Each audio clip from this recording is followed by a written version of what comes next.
welcome to, this is like our 10th podcast. I can't believe we've done 10 of these. I didn't even know I knew 10 people. This is unreal. I can't believe that 10 people would show up and talk to me. Anyways, today, special day, I got Rick Janzen's in the house from, well, I still call you Streamline. Rick from Streamline Studios. So a little bit of a different twist this time. This is all about art, but more about the graphic end, the sign end, the design end. Rick is everything. Rick has done every single thing in the world. He knows everyone in the world. He's been all over the world. He has painted on just about any subtrate you can imagine. And I don't know, let's start right there. Like, do you remember, what was the first job? What was your first job that you did? Oh, I did T-shirts to go to the World's Fair in Spokane. And I used to embroider jackets for friends back in grade 7. Right, remember that? When you jean jackets, you'd embroider jean Keep jackets. on trucking, you know? Right? Yeah. Oh, Mr. my Natural, God. And I did T-shirts with liquid embroidering and, you know, took some silk screening when we had a shop in class. The silk screening was one of the classes. Industrial arts. Remember right. Kitty's Industrial Arts? Yeah. Do you remember that? Yeah, and then from there I moved into body shops, and then from there I picked up an airbrush and started playing with that, and then I got tired of that and decided, I wanted to be a commercial illustrator, and I went to all ad agencies, and round and round and round I went. Nothing really came of it, but that's back when everything was illustrated by hand. Right, it was. Yeah, absolutely. And then one of the art directors from one of the big agencies says, well, we don't have any work, but a friend of mine has a sign shop. Maybe you'd be interested in that. And so that's how I got started in signs. What sign shop? Martinson Signs. Oh, I don't know that. Yeah, Okay. he's old man Martinson. He used to do all the Revelstoke cement mixers. Oh, yeah. He had a very unique style. But he was I did Grimshaw trucking signs. And, if you're from Alberta and you've been up in the north, you know Absolutely, Grimshaw trucking. yeah. And, it started there, but it was just scraping tape and cleaning brushes. And, it was a very strict regimented shop. He came from the military. After World War II, when the troops returned, one of the courses offered at SAIT was sign painting. So a lot of people took that, and they ended up becoming sign shops around town and things. So that's where a lot of them got their start. And so, I worked there, and then I got tired of, a real straightforward sign shop. Nothing artsy about signs. Yeah. It was It's all spacing, it's all mechanical, it's all got to fit. Yeah, and it's just, it's letters. Back then I didn't have an appreciation for it. So after I left, I went to another shop that was just a small startup with 2 people. It was Robert Bart and Bonnie Carson, and it was called Creative Signs. And he was an airbrush illustrator, so kind of hit pay dirt there. And she was a good sign painter. And that's how it all got going. And then I used to marvel at in the old days, you'd go to Safeway and all the little signs were hand painted. It would be like hamburger, $1.49 a pound. And they had staff that just painted signs all day long, making with poster. What is it? Just poster paint and a fat square quill brush, and they just hundreds of them. Yeah. Well, One Shot had a line called One Shot Poster Paint. That's right. And it was dead flat, and it was oil based, so you could work on paper without it buckling. And you used to see them in the windows all the time. All the big, 2-for-1 or whatever, and all the lumber stores had $1.49 day. Tuesday. Exactly, and that was one of the bread and butters for a sign shop, was doing that. And it was also a way to advance into the sign painting itself, because you'd have a skilled sign painter paint the first one, and then you would copy by doing an overlay so you could see through it, and you would paint that, or you just fill in. That's kind of the progression of getting into sign painting, because the brush was a big thing to learn control, but it was also layout was the key. Almost anyone can paint a sign if they've got a good layout to follow. But if it's a mediocre or poor layout, it doesn't matter who it is. It's still a challenge to get something to look good. Oh, it was always, I remember my art teacher, Norm Brown, when he went to art college, you had to take a section of sign painting. Yeah. They all taught you that. And he would always say something like, I don't know if to get this straight, but he would try and tell you when you were painting certain things to get things spaced right. And he'd say, if you can make an A and an R fit together, then you know what you're doing, because there's always a weird gap between certain letters. And if you knew how to do that. So he'd say, if you can figure that out, then you can put a tree here and a mountain here, and you can make that work. And it's all in sign painting, my friend. Yeah, well, L and A together, and lawyer. The word lawyer is a really good one to learn spacing, right? Because you've got mechanical spacing, you got optical spacing, and in a sign trade, you work on optical spacing. So, if you're measuring everything, it'll look like one letter's detached from the other. But if you can do the optical part, for an example, for the L and the A coming together, that's quite a bridge between the two. Right. But you can tie the leg of the A on the one side into the L. And all of a sudden you can diminish that, or you can push the L underneath the A. There's little tricks that you use, right? That's cool. And certain letters you can compress, other ones you can do. Because if you're doing a scratch layout, which is just a freehand layout, sometimes your spacing starts to run out on you towards the end of the sign. So now you start, okay, that E's going to get a little smaller, and that T's going to get a little smaller. Yeah, well, so they it call fits, that, right? They used to call that the sign painter's drummer. Yeah. That you drum, and then near the end of the song, the drummer gets a little bit fast. He keeps going faster, and everybody's like, whoa, what are we doing here? It's like, you got this beautiful thing going on. All of a sudden, you got to cram in those last three letters. Well, when I first learned, they I was taught to draw everything by hand, and then the projector would come after, because you needed to know how to do it manually. Mm-hmm.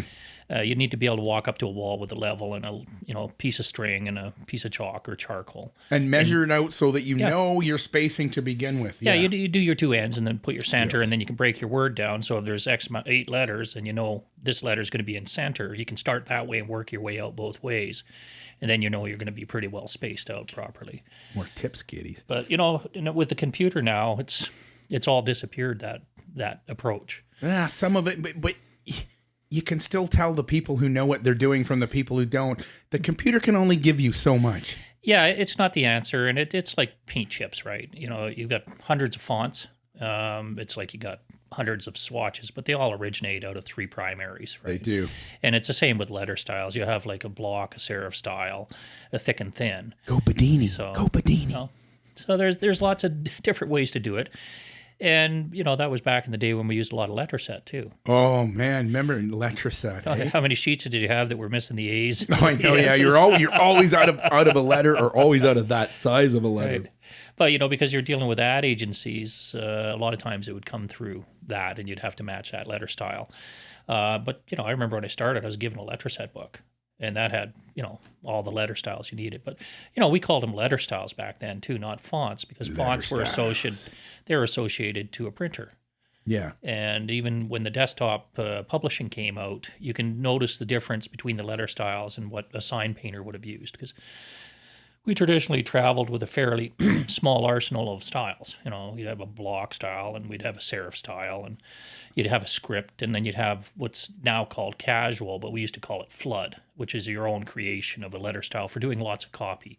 Yeah. So if you're doing a no parking sign, no parking, a block style, and then your car will not be here when you get back, that would be your casual or your flood style, because it would be fast to do. Because there's no money in those signs, really. You're getting $50 for a sign. So I used to work at, I was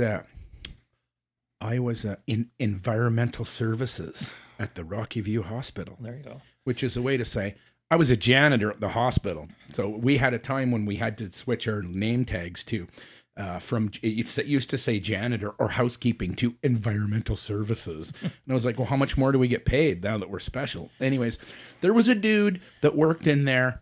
I think his name was Benny Singh. Might not be Benny, but Singh. His last name was Singh. And he walked around from 8 in the morning till 4 in the afternoon with a can of paint and a brush. And all he did was go from door to door. Every time a doctor moved, he'd scrape that off and he'd hand paint the name of the next doctor on, or this department changed. He'd scrape it off and put, this is now ophthalmology now. And I'd look at him and he never drew a line, and he'd look at it. He'd just put a dot, and then he'd write it. Yeah. And he'd done probably billions of them. Yeah. Well, but he just knew what he was doing. And all he had was one color, one brush, 5 floors, the hundreds of doors. Well, the school board, they had sign painters, and big companies that had a lot of signage, they'd usually have an in-house sign painter. The Bay had a show card department. That's all they did was show cards for show cards and playbills, and And when I first started in the industry, which we'll get to, I used to get called to go and have to go down to a company and meet with their ad department and their signage department and say, what can you provide us? What's the cost on your sable brushes? And can you get this quill brush? And do you have, it used to always be like number 79 illustration board, or Right. do you have stipple board or whatever that they needed? And I would have to provide them a quote for the whole year because they would have a budget and you'd have to do. And so I got introduced to all this stuff that I never used. Yeah. I didn't even know what the stuff was. So you'd have to go, and these guys would have budgets, and they'd buy 40, 50 sable brushes at a time, going, yeah, we'll just stock them all so our artists always have them. Well, Rich's tempera paint, right? It was good for sign painting because it had a heavy body to it. It did. And it was same with the show card board. It was like a clay finish, so it took the paint All differently. good before everything went to China and whatever. Anyways, we'll go down that road. But okay, so before I get to us a little bit, I just found out some late breaking news. I thought you were born bred Calgarian. I just found out you were not born in Calgary. You were not pure Calgarian. More. Film at 11. Yeah. Breaking news. I was born in Montreal. Oh, And I lived you there lived for next 2 door years. to Captain Kirk. I can't speak a word of French. I know how to swear a couple words. Doesn't everyone, that's the first thing you learn. Swear that- words in another language. That's right. And then I moved to Ontario for a short while. I lived in Hamilton and Burlington, Galt, which became Cambridge. And then I came out west. I just turned 8 years old and flew into Calgary. And What did your dad do?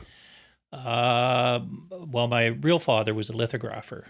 There you go. There And it runs in the family. It was funny because we'd lost touch for over 40 years because my parents had separated, and that was the reason I came out west. But when we reconnected, he asked, well, what do you do? And I said, well, I'm a sign painter. And he was just shocked because he was a lithographer. But he said when he first started, he was in a big shop down in Ontario. And on one side was sign painting and billboard painting because all billboards used to be hand painted. Or on the other side was printing and silk screening. And so he chose to go onto the silk screening and printing side. And he said, it was just that deciding factor, but he was shocked that that's the path I'd followed. Did your mom work? She worked at stores and things like that, but nothing in the industry at all. Just a mom. She Yeah. was a mom. Yeah, she was back in the day. Mom. My mom was mom. Go mom. Yeah, Love mom. Breakfast, you'd smell breakfast cooking when you woke up, and then 5 o'clock you had to be home for supper. And, Right? Love it. pot roast and pork chops. Perfect. Perfect. Okay, so when did you move to Calgary? Oh, God. I was 8, so I'd have to go back and count. Elementary school? Yeah. I started in grade 3 in Calgary. What school? Fred Parker. Nice. Junior high? David Thompson. Oh, DT. We got some DT people out there. Holly, DT. Yeah, and then got some David Thompsoners. We know. For sure. We know where you are now in the southeast there. Yeah, High school? I went to Lord Beaverbrook for a short time. Beaverbrook. Until I was... Guy behind the mic doing the podcast. He's a beeve. He's a beeve. I can't say I spent a lot of time there. I decided I was ready for the world at a very young age, so I left school. You didn't graduate? No, I left school in grade 10. Wow. So it was off to a body shop right away. So And what did you do in the body shop? started sanding and prepping. My passion was for painting, so I didn't pursue the body side of it, like repairs. I got into the paint side. And that kind of led me into airbrushing and custom painting. And, I worked in a customized shop with a fellow named Gary Miller. Gamboogie was his name back then. And that was my first introduction to actual custom painting and pinstriping and things. And we still chat from time to time. It's one of those friendships that's gone on for a long time. Ah, it's crazy good. But, and then I moved into sign shops not too long after that. Like once I started doing airbrushing, I kind of had chosen the path I wanted to follow. So. Well, okay, so I'll tell you a story. I don't know if you remember when we met. We'd met a few times before that, but I'll tell 2 stories. When I worked at John Williams Art, in my first art job when I worked there, you needed Liquitex paint and a lot of it. And I had the crappiest discount on Liquitex paint because we were such a small store. Right. And at that time, Liquitex, it's funny now, Liquitex is owned by Winsor Newton, but at that time, Liquitex was a giant company. They were very big. They had watercolors, oils, and acrylics. They had books. They had lines of everything. They were very huge. They were so big that you had to buy so much to get a proper discount, and I didn't have the volume to get a good discount, which means I can't get a discount, which means I can't sell it at a decent price to get more volume. And you walked in and said to me, how much Liquitex could you get me? Could you get me buckets of Liquitex? Yeah. At what price? So I called, I can't remember the guy's name, but he was in Ontario, Keith, and I said to him, so if I order this, this, and this, I need this discount. And he said, well, I'll give you this discount once, but if you don't order again, you're back to where you were. You need to keep this up. And you kept buying from me, and I gave you the best discount. I just about gave it to you for cost, just so you would get my volume up and we could get our numbers where we needed to be. So you helped me get on the map, and we became, at the time, Alberta's biggest Liquitex dealer. And then we got that deal all the time. But of course, you kept raping me, and I had to. Oh, I can't say that word. Shh, don't use that. Business. Bleep that. Persuasive purchasing, I guess. Yeah. So I remember meeting you through that, but I don't know if you'll remember this, but some dude came to me with this crazy Hawaiian lamp. It was a big lamp, and it had all these chips in it, and I was supposed to fix it. And so I went and diligently filled them all in with something or other, and then I had it all white everywhere. And I took acrylic paint and painted on it, and it wouldn't stick and it wouldn't stay. I didn't know what to do, so I called you, and you said, well, whatever, bring me the lamp, let me see it. I walked in 2 seconds. You said, well, you got to use one shot on that. That's enamel paint that's on there, and you got to do this, and you got the wrong shit on there, and do this and do that. And I'm like, well, I didn't know any of this stuff. So I had never bought one-shot paint. So I went to, I think at the time it was something screen and sign shop. Oh, Western Silk Screen. Western Silk, and so they had one-shot paint. Yeah. So I bought one-shot paint, and then I ordered some one-shot paint in the store, just a small selection, which you started buying. Right. But I used it. But when I went to your shop, was on Center Street, and next to you were one block from Wonton King. Yeah, that's right.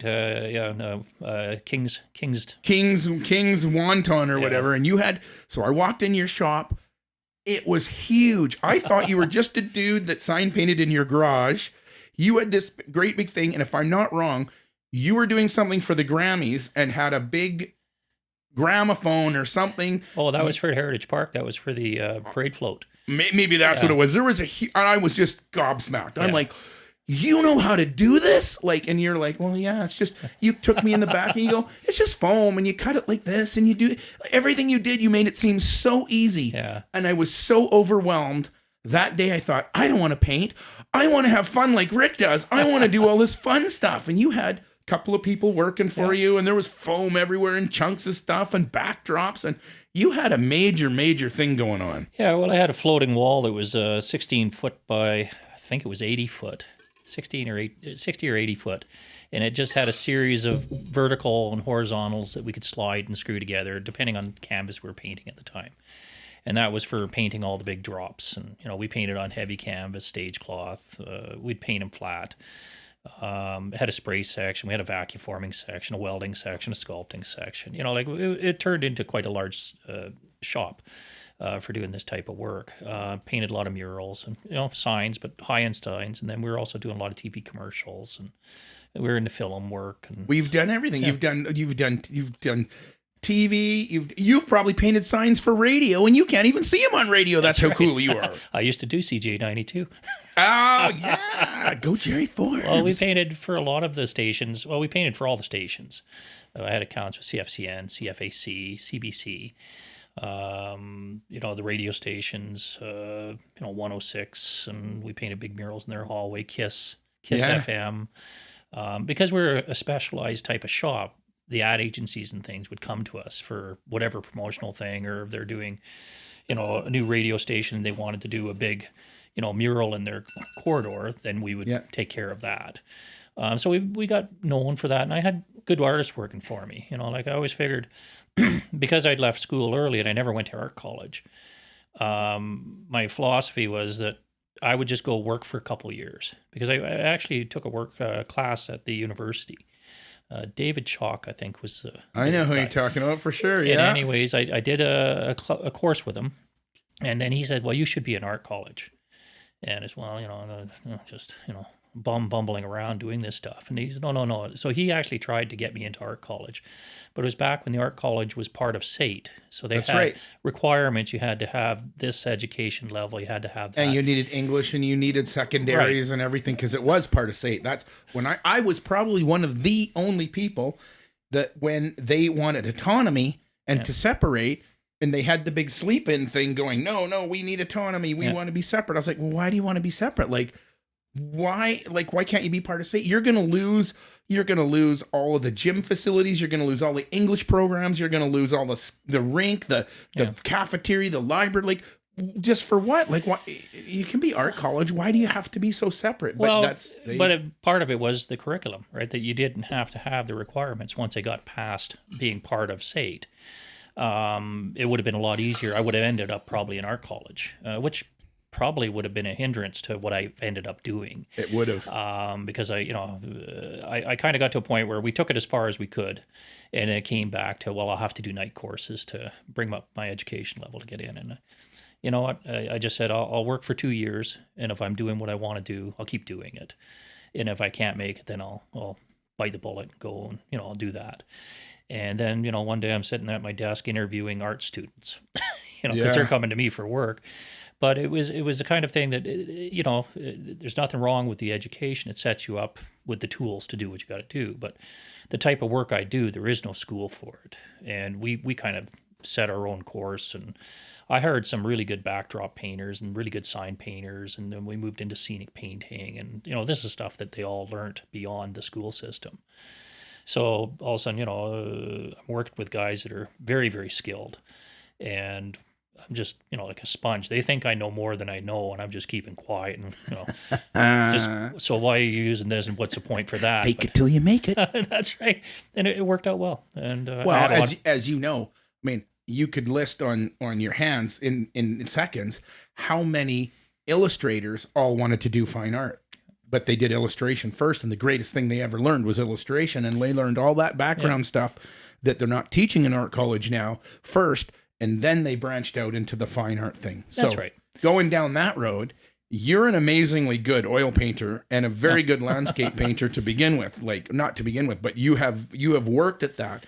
How much time do you spend on that now? Do you get some free time, free play? What's going on? Well, I did some stuff just when I finished the last show I was on. I spent, let's talk about that. What's the last show you were on? Well, the last one I was on wasn't the big one. It was I worked on a TV series for Hallmark called Ride, and it's coming out next month. And it's about a rodeo dynasty, and it was a lot of fun. We shot it out just past Turner Valley. Beautiful way to spend your summer and fall.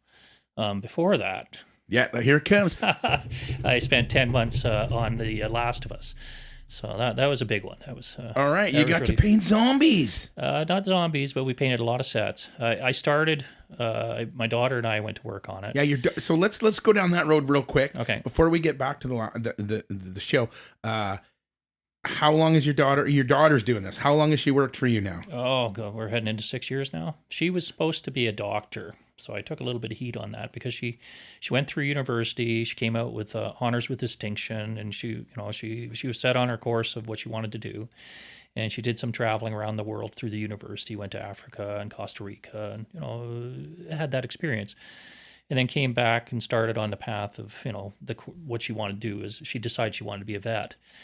And then through whatever reason, she came to me one day and said, geez, Dad, I'd kind of like to do what you do, because she sees me not doing much and always disappearing for lunch or something. So I said, yeah. And my ex-wife, she was a little taken by that because, it was kind of planned that she would go down that course. But, we're supportive parents. So But she's done amazing. She's running everything now. Yeah, she was a paint coordinator on the last show we worked on, and so I was her foreman. But it's the time to pass off what I do, because I've been a paint coordinator off and on for a number of years, and so I felt she's a very accomplished scenic artist. She's a very accomplished sign painter, gold leaf. She's really got that down to a science, and she's got a really good head on her shoulder for business and things. And so it's just the progression to get to that next level. So yeah, it's worked out well, and I can sit back and tell stories and push a broom on another show, and she can be my boss and tell me to get back to work. It's the way it's supposed to be, now right? too. Yeah, guy who telling me, go do more deliveries. Go, That's right. go away. Go, just go do a delivery or something. Yeah, We don't need you in here anymore. You've told that story before. They're just being polite now. Yeah, that's the truth. Yeah, he's gonna tell that story again. Oh, God. Okay, so let's talk a little bit about the big show that you just did, because that's, I mean, Calgary. I mean, look at how Calgary has grown in the movie industry and where we are at now, and you're sitting right in the catbird seat doing it all. Well, I've been involved in film since 1987. Passchendaele, you did Passchendaele. I was a paint foreman for the town and the battlefield, and my very first show was Return to Gunsmoke with James Arness, and I was a standby painter for that. What's a standby painter? Boy, I'd like that job. Sit around and do nothing. Oh, we need some blue. But basically, that's it. All of a sudden, something's too hot, like it's too reflective, too bright, needs to be painted a different color. Anything that's quick. So you're not going to get involved in a big set change or anything like that. But you're going to age down a car if the chrome's too hot, or a sign in the background's just glaring out. You go knock it down. So you're kind of a jack of all trades type of person. You've got to have a pretty good skill set to do it. Nice. But it can be hours and hours of boredom by minutes of sheer terror, because when they call for it, you're holding up a whole unit. So they say you got to go do it. So you got to assess it really quick and say, I could do this really fast, or if you want what you're asking, it's going to take some time. And they'll always go to do the fastest thing, right? So you got burning money here, boys. Hairspray and plasticine, right? That's it. It's whatever's needed. But when we started on The Last of Us, my daughter went on as a Scenic, and I started as a sign painter. And the fellow that I was working with, the paint coordinator out of Vancouver, about 3-4 days into it, he'd kind of checked up on me and seen who I was. And he says, you're not a sign painter anymore. You're my lead now. There was no foreman position left because, they fill the crews up. But he says, I give you lead, and you just go out and you take care of the scenic work. And so that's what we spent our time doing is, the paint crew would take it to a certain level, and then we'd come in and do the final touches and the scenic work. And we did that until end of January.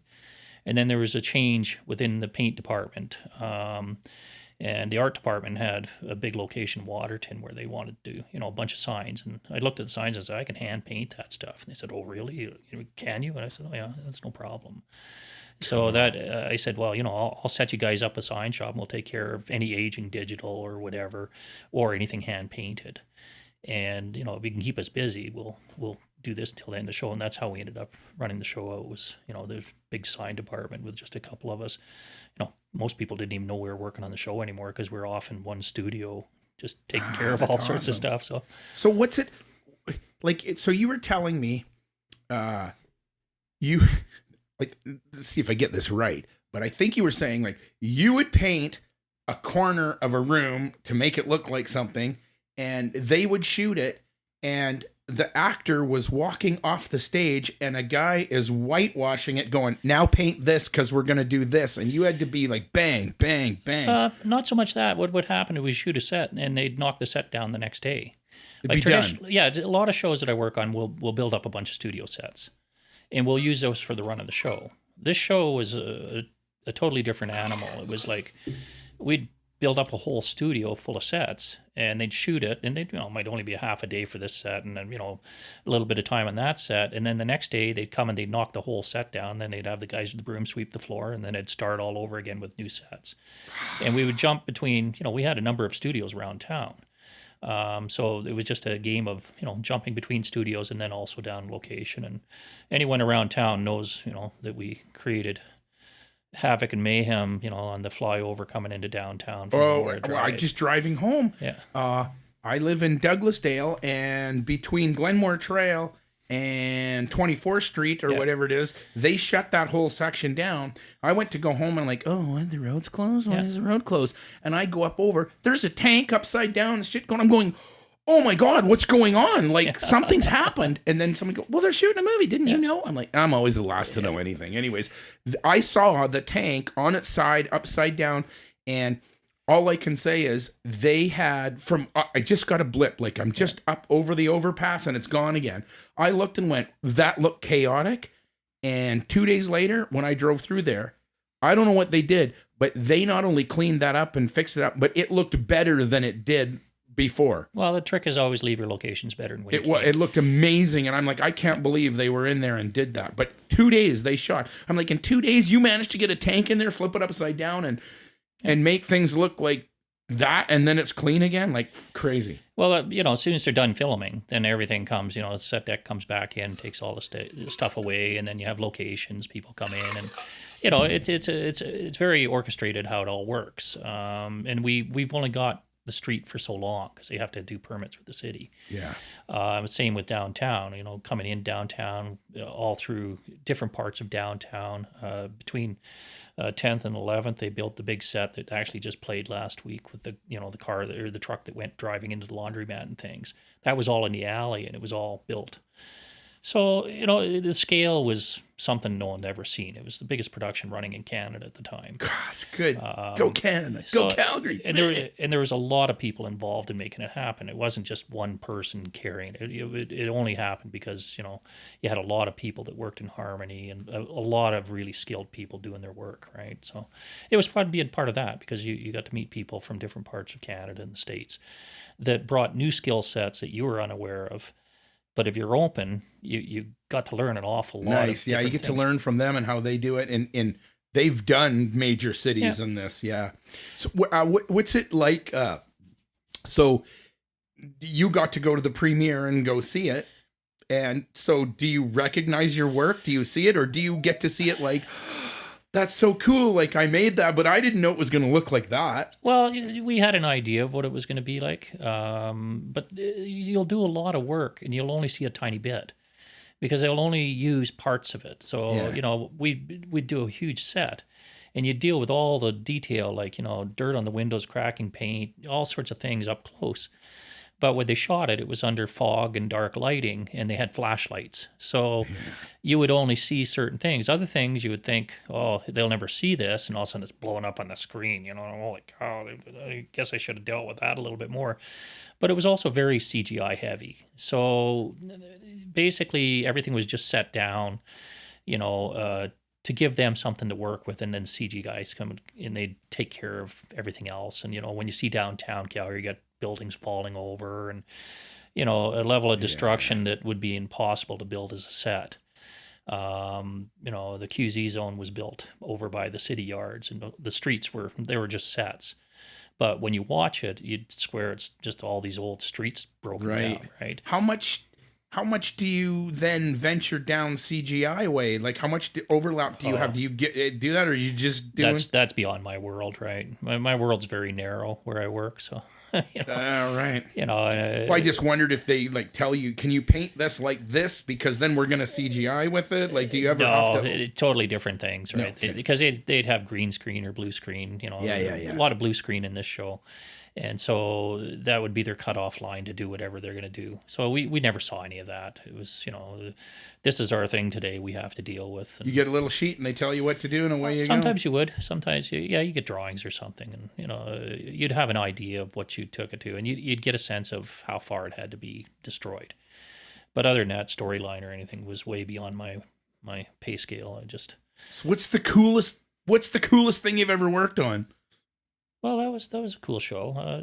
Passchendaele was really cool. Passchendaele was very good. It was a big battle show, so lots of explosions and watching things. Worked on a show up in the mountains called Cold Pursuit.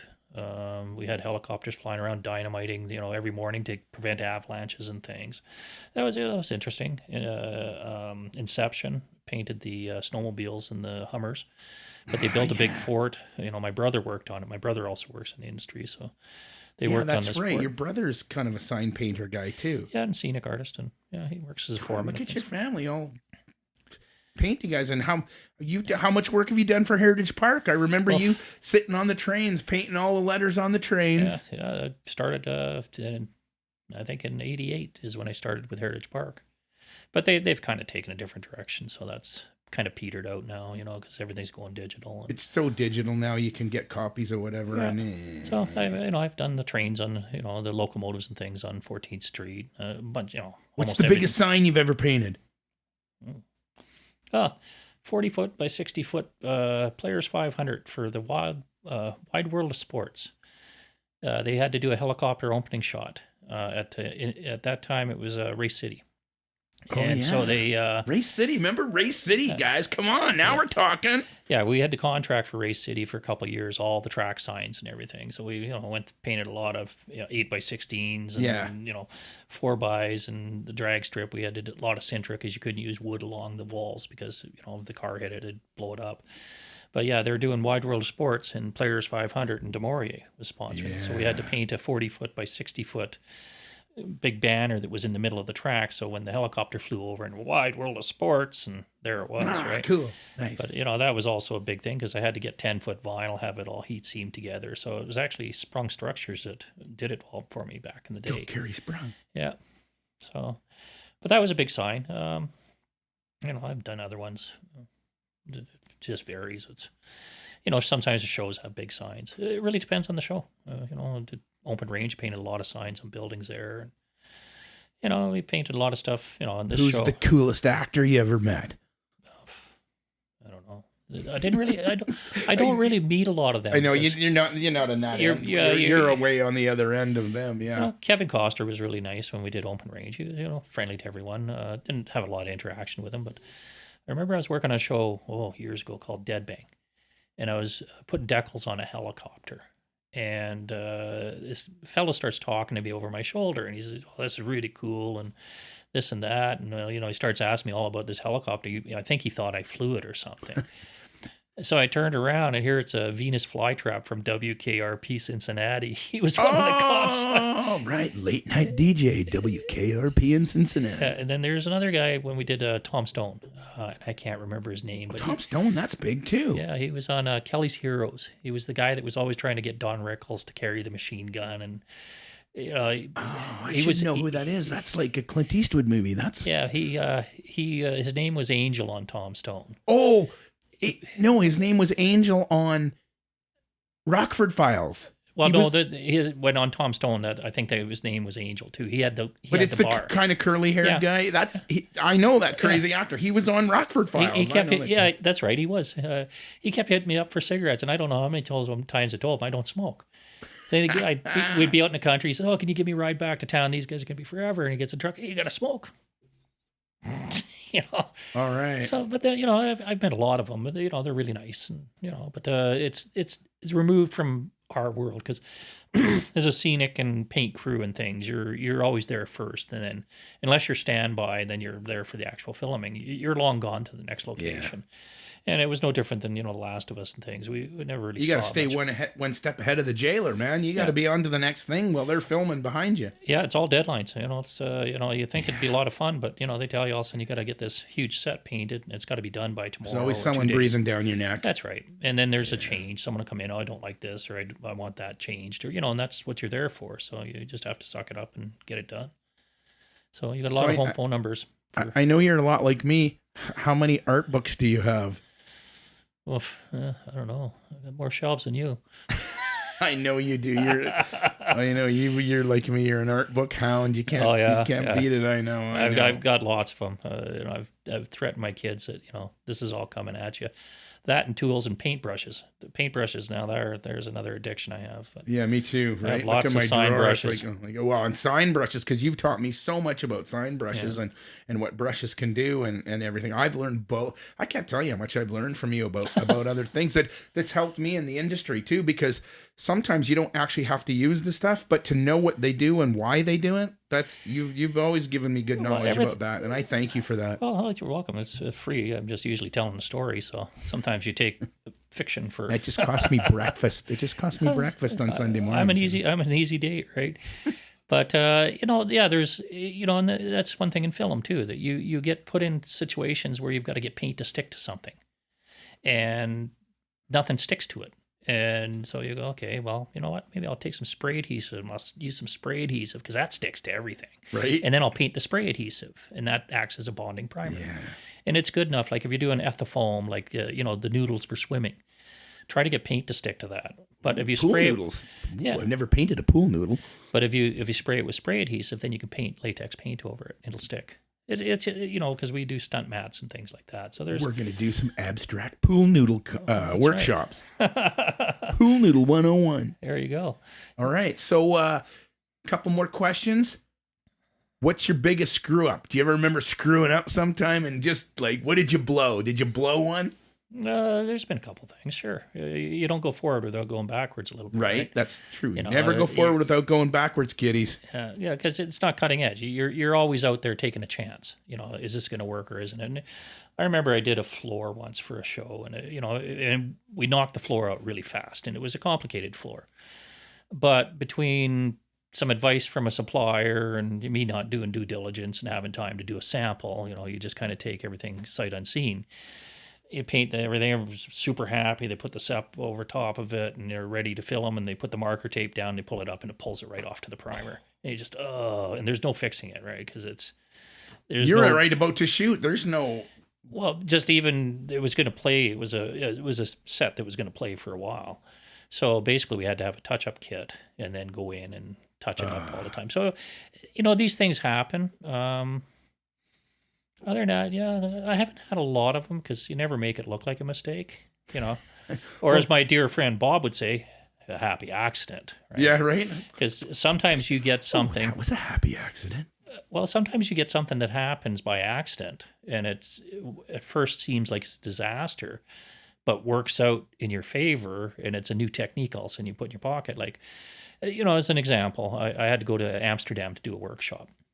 And I gave him a list of everything I needed. And I get there and, yeah, we got everything for you. And but your workshop, it's a half hour away from here. It's over in these other shops. So I get there and they don't have anything I need. They got some acrylic paints and they don't have any tints and they don't have, the water-based products that I asked for. And what was there had been picked over by other instructors coming through ahead of me and saying, I don't have anything, because it was instructors from all over the place. But they had a lot of one-shot poster paint things. And one of the techniques that I use like a wallpaper release, where I put wallpaper paste down and then I paint over it. And then with hot water, it peels it up and makes it look like peeling paint. But unfortunately, for the sign painting part of it, all they had was poster paint, which was solvent-based. So I tried it, but what happened was wherever I used the poster paint, it absorbed through the paste and locked to the surface, and everything else would come off. So as soon as I started coming off, and it comes off like this, and the paint's all peeling until it gets to a letter, and then it's staying. And I said, but if you want one of those signs where, you can only see the letters and everything else is gone, you use a poster paint, and you go, and it'll stay down, right? And wow, he knows some stuff. And so half of it's thinking on your feet, right? Because you're also walking into a person's place and, this is all going to wash off. Well, yeah, of course, no problem, right? You're just hoping you're not the one back there to wash off. Because, even on the last show, we had to go down and age brick walls and things like that. And we've got processes to do it. But sometimes it locks up. It gets hung up in the brick or something. And then, power washing only puts it in a little further. So you do run into sometimes where the paint doesn't always come off. But I've been doing a long time that, I'll get in a situation where I think we're going to have a problem getting it off, and I'll just budget for a paint job instead. We'll age your building. We've got a budget in there. If we have to, we'll repaint it. If we get it off, we're lucky. But if it doesn't come off, we budgeted to repaint right. it. So, you that's what you do more than promising people that you can get stuff off. Well, you've done it enough that at the end, this could go multiple directions, so I'm covering my butt every which way we go. So if it's easy, yay. If it's not, we budgeted it. You're not out money. Yeah, because it's important you don't burn locations, right? Yeah. You don't show up and wreck someone's place or their car. That's another thing is aging a car temporarily and things that it washes off, especially antique cars. I did a show where we had a lot of cars from the 50s and things, and these are immaculate. These guys show up with these things highly polished, and they're their babies, and we'll run them through where we have the airless sprayers where they're aging, and we're going to age them all down to look like they're all muddy and faded paint, and they're just like, right? Move the owner away so we can do this. But after it washes off, we just use soaps and things, because you can use dish soap and put some tempera paints in there for the kids. Dawn dish soap. Yep. Actually, Safe on ducks. no, I was safe on buffaloes. Oh, you did the buffalo. did. I remember that. You did the buffalo. Totally. You had to paint a white buff. You put made a I did. buffalo white for. I did. It was for for the Super Bowl commercial for jeans, Levi Strauss. for which? For Levi Strauss. Yeah, Strauss. I thought it was David Bitton or something. No, jeans or no, it was we were going to shoot the commercial in Calgary, and That's they right. wanted You a bunch used of white tempera paint. That's right. I got it from you. But Good stuff. I used ivory soap, ivory dish soap, and tempera paint, and I used a livestock hair dryer to blow the hair around, and then the cowboys put the buffalo in a chute to pinch it. And being that close to a buffalo is pretty impressive. And then it tells you if you're anywhere within this vicinity and a buffalo kicks you, you're basically done. And he's pissed off because you're painting him white, right? But it worked out. And then they wanted him a little bit of a golden color, so I used soy sauce because here again, harmless, and it passes through the SPCA, and it's it all washed off kiddies, after. don't buy regular Kiko Man soy sauce. You need Art brand Kiko Man. We sell it at the store. It's a little bit more, but it washes off. Yeah, and if something happens, it's already marinated, right? Sorry, everyone. That's right. I forgot you did that, and they ran that thing through 6th Avenue downtown No, or something. in the end, they canceled the commercial here for insurance reasons because they would have had to wet the streets and it was freezing. And so in the morning, it would have created icy conditions. So they ended up moving it to Los Angeles. Oh. So I was supposed to go down to Los Angeles to work on it. And then through a series of events, and they couldn't get the paperwork together in time. And, I didn't want to sneak into the States because I was planning to go to Hawaii a couple weeks later. So if I would have snuck in, got caught for working, that would have kind of crimped my Hawaiian vacation. So it came off. They had a lot of problems with the commercial. It didn't go off quite the way they'd hoped. Because they didn't have Rick the Man there. I don't know. All right, Rick the Man. What's on the horizon? What do we got coming up? Well, I'm starting a show next week. All right, there's always something going on. Yeah, it's going to be a very, very busy year in Calgary for film. So, and if you want to get into it, there's all levels. Like for me, I cover all the bases because, art for me is everything. Knowing how to paint. Some days I'll get asked to, do an illustration, or I'll have to paint a backdrop of a sky. That was one of my specialties years and years ago. Or, so landscaping really came in handy, or portrait. Color was, key. You really have to know how to mix color and work with all different types of media, like water-based oils. We should have done this podcast in your garage. I bet your garage is just full of weird, crazy paints everywhere. Yeah, I got a lot of different things, things that, tea and vinegar is one thing I'll make a lot of. It ages wood, right? Tea and vinegar, and you put steel wool in it, and it eats the steel wool, and it creates an effect on wood to make it look old. And there's different chemicals you can use, but you also use a lot of stains. And chemical process is one thing, but you don't have a lot of control on it. It does what it does. With stains and things, you can control exactly what you're doing, and you can build everything up in layers, and you have to get used to working a little heavier than what it looks like. Because if it looks like it's just right, when they light up everything, it gets washed out. Oh yeah. So you have to step on it a lot more than what you think. So it's finding that happy medium, and that's where it helps to watch a show after and see how everything shot, because they light it up and all of a sudden, oh man, you can't even see the aging I did, or they don't light it much, and you go, oh man, I killed that one, right?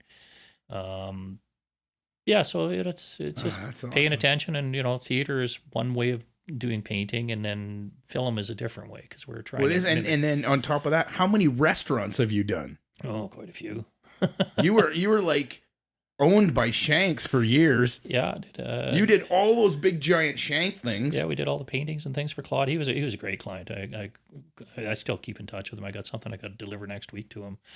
And I do work with the Concord Group and a lot of their clubs, and I've got I do another one with South Block and Comrie Block, Hayden Block, right? Cardinal. I work with Jared. He's a wonderful person to work with. He just lets me go crazy. And I work with another fellow, Casey, who owns a company called Leading Edge, and he's great to work with because they just kind of accept, they know what you do, so they let you do it. Good. And because it's the bigger clubs and that, they have the budgets to actually make a living at it. Because that's a big thing with art is you can paint pictures, but you starve. And that was a big thing for me is I could have taken the road of just being an artist, and my chances, maybe I would have made it, maybe I didn't, maybe I would have been rich like you.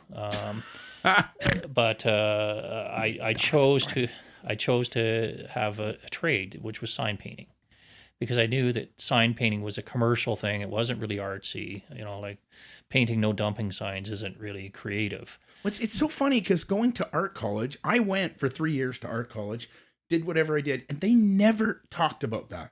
You just kept doing art college, and it was abstracty stuff, and they never talked to you about all these different genres of places you could go that could be a career that's art wise. It was always just, I think you're just an easel artist. That's what you do, right? Well, And my girl that I went to school with, she graduated. I quit. She graduated, and I ran into her years later. Was working for neon signs, doing stuff and graphic design. All she did was, and she said, "Well, they're switching to computers now. I'm not used to that. I'm a hand dude."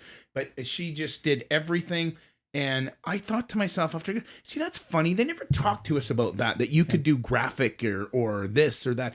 There was a little bit of visual communications and whatever. I didn't go on that side, but they just never talked to us that there was other avenues in art that you can take, and everything in the world is art based. Everything you do, everything. I just get on my soapbox for a sec, but what boggles my mind is the first thing to go in school when they say, "Oh, we have budget cuts," is like, well, maybe sports, maybe art. Art's got to go. We don't, we can't afford the art budget. And I look around, and every single thing in the world is art based. TV, commercials, music, headphones design, phone designs, microphone design, paint chips on your wall, carpeting, house design, cars, socks, pants, clothes, billboards. Everything you watch on TV is all art-based. Why the world doesn't have giant art schools everywhere doing this is beyond me. Everything you touch has some sort of design element or some sort of art involved in it. And we don't even teach art in school. Like, it's like, well, whatever, art. We can't afford it. It costs money to have art supplies. Well, you look at all the students that come out in a year. How many actually go on to make a living doing what they've trained for years to do? Go 4 years to school and go down the hill and get a job as a cab driver, or you're a waiter. Or you work in an art store so you can feed the habit or whatever, right? It's make a living in an art store. But it's a little living. Because I sat across when people came, when school got out, I had a whack of people applying for a job from the art college. And all their portfolios looked the same. And nothing really was commercially viable in the type of work I did. I could sense if they had good color or design sense and something that I could take and move into a different area. Right. But a lot of what they were showing me wasn't anything I could use commercially. And, hey, pursue your passions, never give up on what you want to do and live your dream, right? Because you got to go through the hard times to get to the good times and then back to the hard times. But it's you just got to look at where do you want to be. Your passion can cost you a lot. Because out of 100 artists, maybe a couple will do something with it. Some will go off and do graphic work. Others will lose touch with what they've done altogether. They do. They don't even end up in that. And that goes for, not just art, but every career is like, oh, I went to university and I did this and studied that. I don't even do that anymore. Yeah. But I wouldn't hesitate to say though that all knowledge and all learning is valuable, whether you do it or not. It's all worth something.